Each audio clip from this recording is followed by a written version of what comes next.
Hello, princesses, and welcome back to Not Fit for Print Beauty with me, Rebecca. Today we have kind of a big video because I'm going to take in 3, it should have been 4, I'll explain, Makeup Forever products. Some are reformulations and new, so we've got kind of a lot to talk about, and I was very ambitious and decided to put them all into one video. Here's what we're looking at today: the brand new Makeup Forever HD Skin Smooth and Blur Undetectable Under Eye Concealer. We're going to talk all about that and do as long of a wear test. I've got quite a few hours today, so we'll do a nice long wear test on this, and we'll put it on my concealer spectrum. You'll see what that is in a moment. We are also going to look at 2 products, should have been 3, but 2 products that have been reformulated. If you have a product that you love, I warn you, they are coming for your product. They really are. We are seeing reformulations everywhere. Makeup Forever is no exception. So we have 2 of the brand new Makeup Forever Artist face powder highlighters. Got to talk a lot about that actually. And we have 2 of the Artist Longwear Skin Fusing Powder Blushes, also reformulated. The reason I keep mentioning an extra product is that they also have reformulated, it looks like, the contour powder. And I saw that after I'd gotten all these products, and I thought, oh, we got enough on our plate. Hopefully we'll get the idea.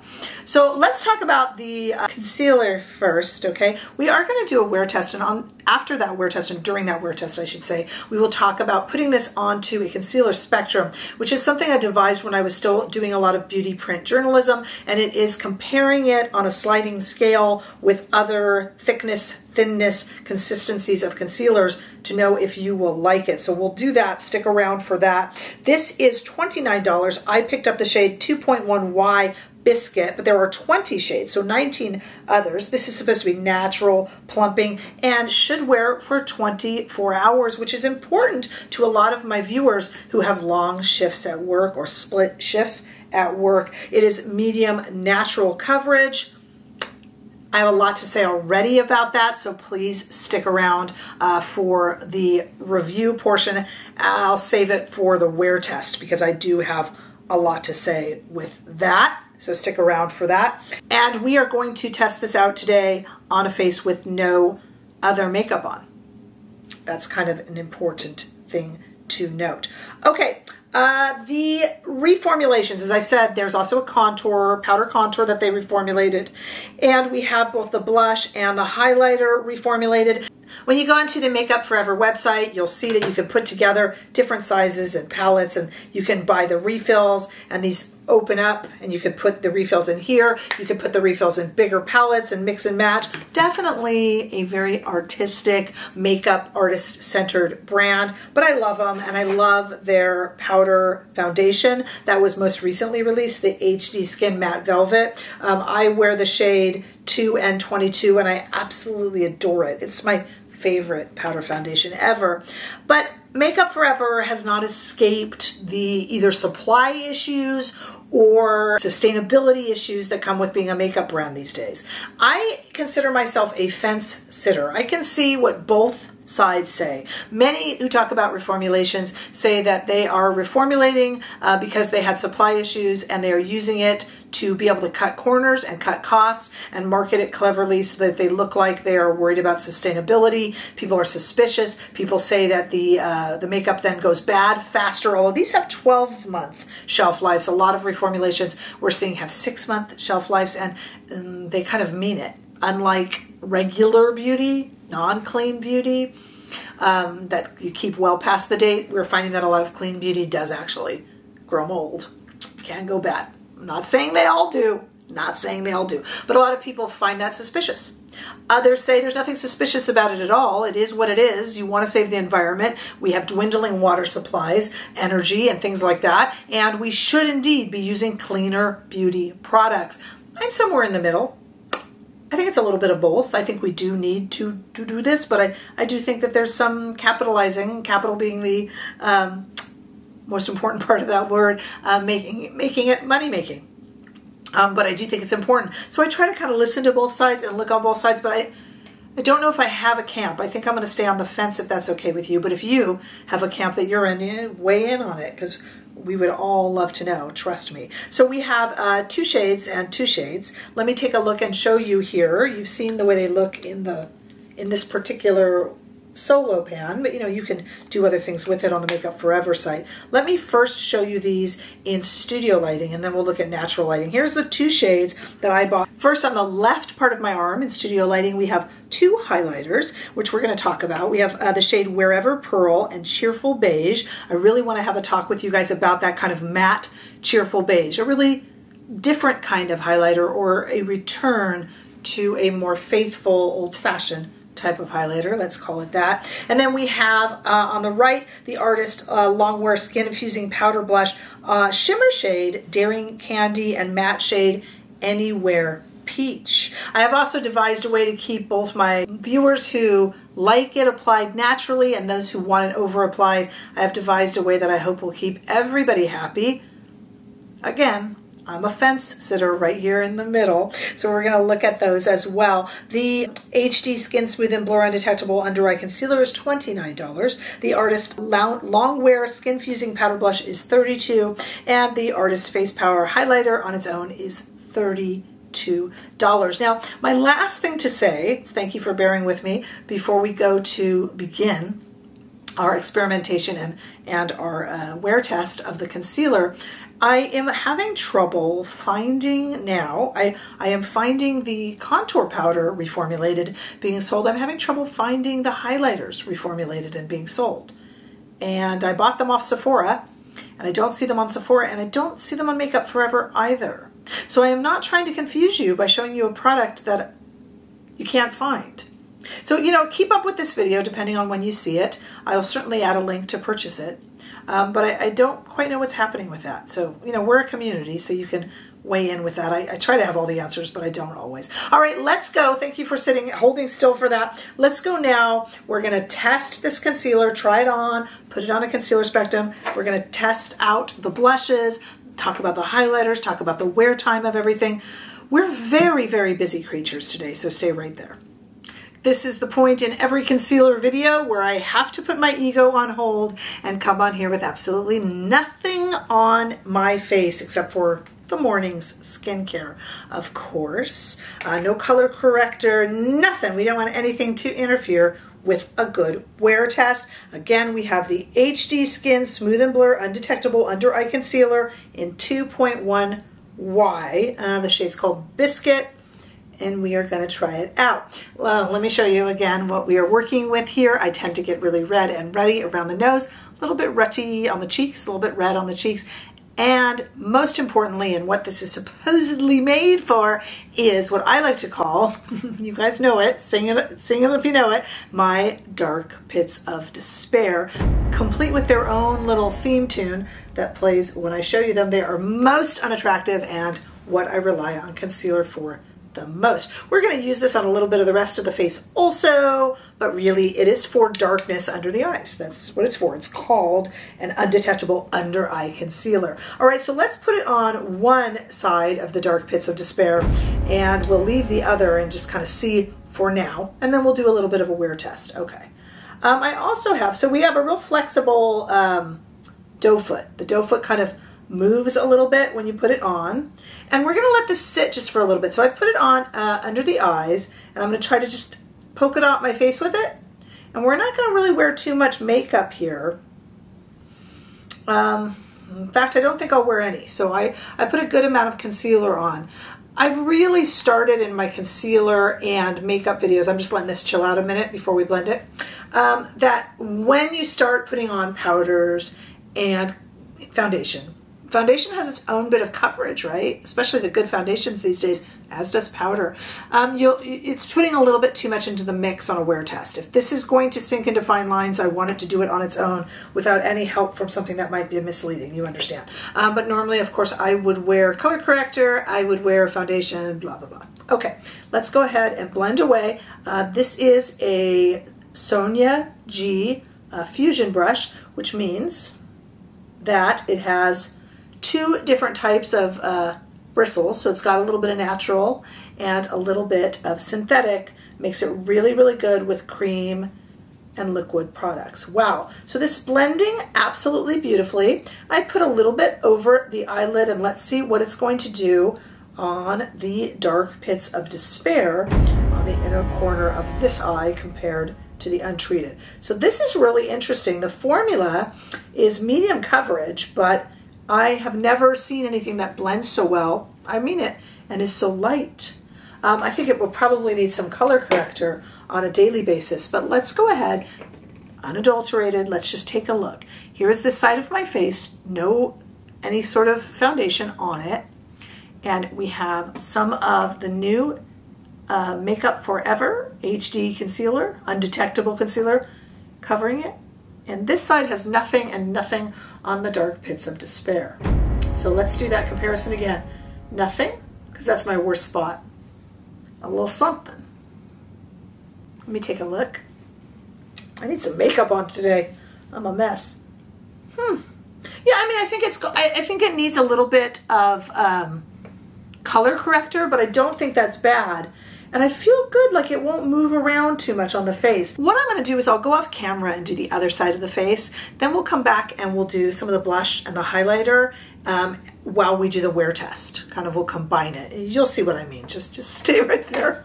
I'll figure it out, I promise. Okay, it has been 6.5 hours. We are gonna see how this wore. I have put nothing else on my face except some lip gloss, and I have put some mascara on, just so I can look a little bit more presentable, but there is no foundation on my face. I've just let this ride. We're also going to place this new HD Skin Smooth and Blur Undetectable Under Eye Concealer on what I like to call my concealer spectrum. In fact, let's do that first. I found, and I'm sorry to be a broken record for those of you who have seen my concealer videos before, but for those of you just joining us for the first time, hi new people, I put concealer on a spectrum from the thinnest consistency through the thickest. I have found in my years in doing beauty reviews and journalism in the print area, I found that if you like a thicker concealer, you will generally always like a thicker concealer, and thinner the same thing. I feel there's like a spectrum all the way to the thickest concealers, and I'm going to put this on it so you'll know if you like the ones around it, you'll probably like this one. So we're going to stay away from the thickest side. The thickest concealers I consider to be something like Pat McGrath concealer, which cakes like heck on me. You've got to use it very sparingly, and I don't understand the word sparingly, so it's not my cup of tea. Might be yours. KVD Good Apple concealer is also super, super thick. Doesn't mean anything's wrong with them, just means they're in a thicker consistency. The thinner side of the scale, I always place the thinnest as the Giorgio Armani Power Fabric, especially the original fabrication, but you could take something like Valentino, or Huda had a little light one that is even less coverage. I don't really put them on this because I kind of see these as products that are made to kind of conceal color corrector. They don't really do anything. They're very watery in terms of actual concealer, but I suppose this would be the thinnest, but we're going to stick with Giorgio Armani as the thinnest. Well, so we're going to go towards the thinner side here. This bills itself as medium coverage. Medium would be generally things like Natasha Denona. The new one, the new Charlotte Tilbury Beautiful concealer is in the middle. The Dior Forever concealer is in the middle. This is not middle coverage. This is down here actually, right around the Giorgio Armani, right around there. Giorgio Armani also builds itself as medium coverage. It's just got a really light consistency. This might actually even be a little lighter, more towards Valentino. It is extremely lightweight. It is extremely undetectable. But let's take a look at my face here. There's good and there's bad. The good is that it has not sunken into lines. It hasn't caked up. It is extremely comfortable for the 6.5 hours, now a little bit more, that I've been wearing it. It hasn't sunken into expression lines, and you know I make a lot of expressions. It hasn't caused any problems on my face, except for one. It's really not enough coverage. This is really good for very young people, or it would be great, I believe, over a color corrector, such as my beloved Tarte, just to kind of cover up any hints of orange or green if you're using a greenish color corrector. I think it's a great kind of thing for that, or on a really light makeup day when you're feeling good about your skin. I can go out like this. I'm not embarrassed. I don't feel bad or anything, but it never, even at 6.5 hours, even at 10 minutes, it's never quite giving me as much coverage as I would like. And I like light concealers. I think I would love this, however, over a really nice creamy color corrector. I really do, because it's nice and lightweight. It's pliable, it's plush, it moves. I definitely feel like it's plumping. It's not sinking into lines or causing any problems. And on the redness around my face, it actually did quite a good job. So do I think it's a bad product? No. No, not at all. I'm just telling you, it's definitely on the light side of coverage, and it's really viscous and kind of lightweight when you put it on. It blends absolutely beautifully, and so you'll like it if you tend to like those lighter weight applications. If you really are interested in these really thick products that you have to use very sparingly and would, you know, cover up a tattoo on your arm and such like that, this is not going to do that. It's simply not powerful enough. That doesn't make it a bad concealer. I actually like the feel of it very, very much. I'm just trying to describe in words the texture, so you'll know if you like it or not. I also think it would be excellent with the HD Skin Matte Velvet Powder Foundation, which is something I raved about for Makeup Forever, and I absolutely love it. So think about that as well. Now let's move on to our new fabrications in both highlighter and blush. So thank you for staying with me. So let's start with the blush first. We have 2 shades, and we're going to put one on each cheek. We have Daring Candy, which is a shimmer shade, and Anytime Peach, which is a matte shade. Now we have come to a conclusion in our community where most people love it when I over apply, because it really helps you see what the blush shade looks like on the skin, but I have had some that just hate it. So here's what we're going to do. It's super easy to achieve both. We're going to put it on absolutely naturally and normally, and I'll let you look at it, and then I will over apply for those who would like to see it over applied. That way we make everybody happy. That's my aim here. All right, I'm going to take some Rephr brushes. This is a Rephr 18, and I'm going to put just a normal amount on there, which means I'm going to knock a bit of it off. And let's just put a normal amount like Rebecca would wear out on an errand. This is a really bright pink, and I'm putting it on essentially bare skin, actually. So this is a very bright pink, and it's going to be nice and bright even when it is applied normally. And there you go, guys. There is an absolutely normal amount of blush. So that is for those who want to see it as it would be worn. Those of you who can't quite make out what the shade is because of studio lighting, now I will over apply, which can be seen as clownish and silly, but I'm just trying to show you what the shade looks like, and I hope that this helps. But I wanted to leave it on normal amount for those of you who needed to see that. And there it is, very, very over applied. All right, let's do the exact same process, with this time with a clean Rephr 37, and that was Daring Candy. Here's Anywhere Peach. This is a much more matte shade, and again, I will start by doing a very modest normal amount that I would actually wear out of the house, and let you guys see what that looks like. Very kind of natural, but it does go peachy. It does go a little orange. Now let's super duper over apply for those of you. I figure that way we make everybody happy. I do know that those of you who hate the over applied, you have to kind of bite on a bullet until the end of the video while you see me looking a little bit silly.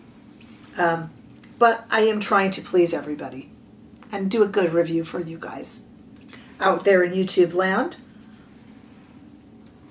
And that is about, wow, that's about as over applied as I can make it. That's almost my skin tone, to be honest with you. Boy, I'm trying to over apply it for you guys. It's definitely over applied. If you were here in person, you'd see, but it's definitely kind of skin tone. All right, now let's look at these highlighters that have been reformulated as well. And they're interesting. So we're going to start, the first highlighter I have is called Wherever Pearl, and it's a pretty little shimmer shade. So we're going to go ahead and apply that using a Rephr number 4. And I'm applying that there. It is a definite cool shade, and boy, does it show up on that pink, doesn't it? Put a little bit above the eyes, so you are definitely seeing it, and I'll even kind of put it over the cheek there. That's really pretty, isn't it? Really shimmer. Now, the one that's kind of interesting to me, and perhaps to you as well, is one called Cheerful Beige. That is not very glimmery. And let's go to see, this is a great one to highlight around the eye and the brow bone. But let me just show you what it would look like on the cheek. It's definitely a highlight, meaning that it brings things forward on the face, but it is not a shimmery highlight. It's more of a kind of a classic, I want to say almost matte. But do you see how that highlighted on the cheek? Very different than this really shimmer highlight like we're used to now, as has been the fashion for so long. This is more one that just kind of plays with the light. So it's going to catch the light, and it's kind of, you know, almost a matte. I mean, you could almost use this to, look at the way it highlighted the inner eye. You could almost use this to highlight certain, you can highlight under the brow if you had a carved out brow. Do you see what it's doing there? I overdid it a little bit, but do you see how it brightened up even those dark pits of despair that I was so worried about previously? It's a different type of highlighter, and I think a lot more fun. If you are sick of these kind of super glittery bomb highlighters, I think you might like this, you know, that we're so used to. This feels, it's a little bit retro because it's how people used to do it, but in a way it kind of feels very fresh. So it highlighted the tops of the high points of the cheek without being sparkly. And that's a really interesting thing. And, you know, Makeup Forever is good at that. They have all these compacts that kind of play on that sort of a thing. So it's really, really an interesting one. And how you feel about these reformulations, how you feel about this concealer, I'd like to talk about it. They don't seem to have ruined anything here. And they, you know, it's 12 months, so it's not like we have a 6-month expiration date. They seem super pretty. I believe them that they're long lasting, but I'll let you know right here how long these blushes over applied lasted. I'll let you know right there. So take a look there. I would be really interested in your thoughts on these blushes, on reformulations, and we can always talk about clean beauty and what it means and why companies are reformulating. There's so many arguments on both sides of the spectrum, and I would love to hear what you say. I try to be firmly in the middle as a fence sitter, but I would love to hear what you say. I mean, it's what makes us a community. So definitely, sorry I'm throwing you off lopsided here, definitely leave those comments below. Give this video a thumbs up if you enjoyed it. I sure hope that you did. Hey, if you haven't already done so, make sure that you subscribe to this channel. I know YouTube tends to recommend channels you've watched before, but when you actually hit subscribe, it's a help to me, and I appreciate it so much. It helps me grow this channel as well. Come and say a big hello also over on Instagram, TikTok, and now on Threads. And don't forget that you can become a bigger part of this YouTube community by becoming a channel member for behind the scenes and weekly Gossipy Members Live. You can also give super thanks or shop from those links below. They don't cost you a penny, but it does give me a little bit of commission that goes right back into buying product for the channel. You can see those links below. Hey, any way that you are here and anyhow and any way that you are participating, I'm thrilled to have you here, and I look forward to seeing all of you in the next video. Bye-bye.